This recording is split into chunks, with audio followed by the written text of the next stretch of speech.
Rudy Giuliani is really coming on stronger here, giving some important information out to the Senate. Kind of a series of bombshells here on all of the information that he was collecting in Ukraine. So he said, after hundreds of hours and months of research, I have garnered witnesses and documents which reveal the truth behind this impeachment, which includes no wrongdoing by Donald Trump. These threads only touch on the surface. Read and watch all, more to come. He said evidence revealed that corruption in 2016 was so extensive it was POTUS's duty to ask for U.S.-Ukraine investigation. Impeachment is part of Dem cover-up. Extortion, bribery, and money laundering goes beyond Biden's. Also, DNC collusion with Ukraine to destroy candidate Trump. You can question a witness's credibility, but you cannot question hard documentary evidence, which each firsthand witness part of this investigation provide. Now, he is including these videos from OAN, which you can go onto his Twitter and see. He said witness Victor Shokin said he holds documents proving money laundering by Burisma and the Bidens. He was fired due to Biden's threat not to release the $1 billion in vital U.S. aid, which we've seen video of Biden saying that he did. And Shokin's medical records show he was poisoned, died twice, and then was revived. Lots of heads will roll in Ukraine if this opens up.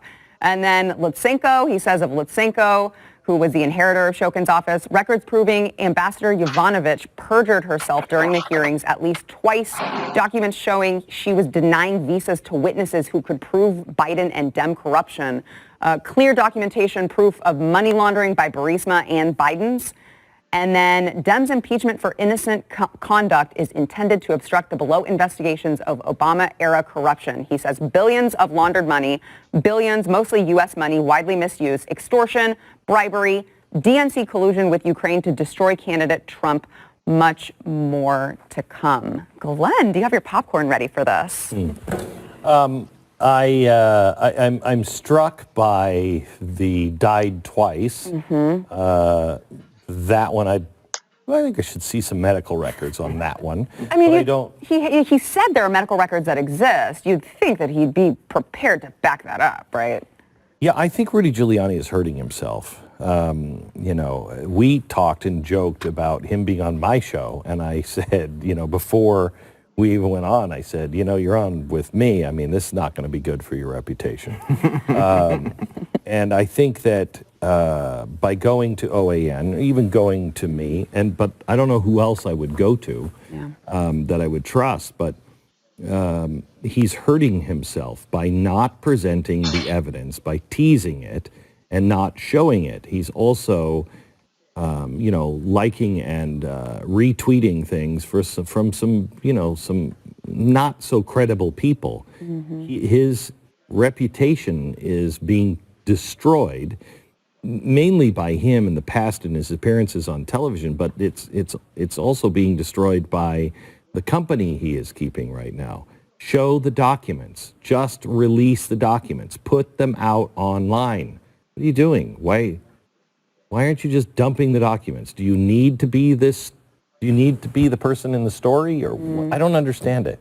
Were the documents in these videos? I mean, I haven't. There were some interviews with Shokin and then Lutsenko, I think. And so they were basically saying this verbally, but there haven't been any documents that I've seen. Lauren, you've not seen them either. I've not seen anything either, and I agree. He should just release it. Like, I love foreshadowing. It's kind of fun when it comes to TV shows. I don't know if the news impeachment is the best place for it, but I think wondering why he's going on places like OAN and things like that and tweeting this out. I don't know if we could even trust the media to cover this fairly if he did go up to them. I mean, you said it yourself. Is CNN even reporting on this? Is this getting a tenth of the attention that, the whole impeachment debacle is? I don't think so. So I definitely agree he's not handling it the best way. But I think part of that is just distrust in the media in general, which I don't think we can blame him for. Yeah, Stu. I mean, they definitely don't think they can get a fair shot, right? Yeah. I mean, and I think that's a big thing. You'd think they might have people even at Fox News or something like that that's a little bit more mainstream. Though OAN, I mean, it's a conservative outlet and it's not, it is what it is. I think that you step back from this and you see what the Democrats are trying to do here, though, right? I mean, like, this impeachment thing is not about whether this story is true or not. It's not about whether there are documents. It's not about any of this. It's about making sure that they can say to their donors and their activists that we got this guy impeached. And it's about making sure that they can come to the American people and say, if they lose, that this was all fixed, that Trump was cheating the entire time. It's a dark agenda, honestly, because it's the same agenda that they called dark when they thought Donald Trump was going to do it in 2016. So they're attempting essentially the same thing here. And, it's hard for me, and Glenn, I think you're a little more optimistic than I am when it comes to the Senate trial on this. Wait, did you say Glenn is more optimistic than you? That's a dark place. Think of this. You're going to be hanging from a raft right now. But if it's presented in the Senate trial, are the American people going to have enough of an attention span to actually even bother to learn it, to understand it? It seems like the media has so. Anyhow, there's dark days ahead. I think not only will the Senate trial expose a lot of this if it goes that far. I still think they're not thinking about the legal ramifications of this Supreme Court or the ramifications of this come the fall elections. But for sure, the people are sick and tired of the abuses of power in Congress and in the Senate and in the presidency, all the way around. We've got to vote. We've got to hold these people accountable. There should be term limits. There should be voting record accountability. And there should be dismissals or impeachments of individuals that have abused their power. And there should be at least criminal charges brought up on espionage, on illegal procedures, and on criminal charges for abuses of power. And we have yet to see these things happen. So people are very skeptical whether or not the judicial system will get cleaned up enough to actually do their job and charge these people for their criminal acts. Good news, Raj Mark, Village, Montana. Good day.